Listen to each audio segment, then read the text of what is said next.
ce akaya duku ce kai kuta lafiya uwar jiki kyan face zaki kaji masu arziki maganin munafiki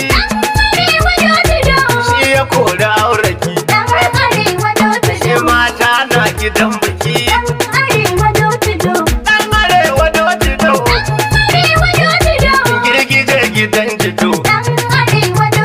sanyi kasuwar gwado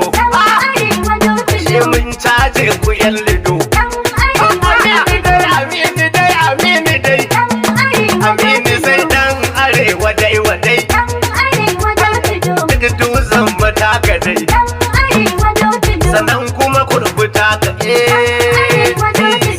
ran zafi namu dai amini kai Allah ya bawa dai ya biya si ta mamaye kowa gashi nan biye munafukai ku zagaye gamjin nan tsaye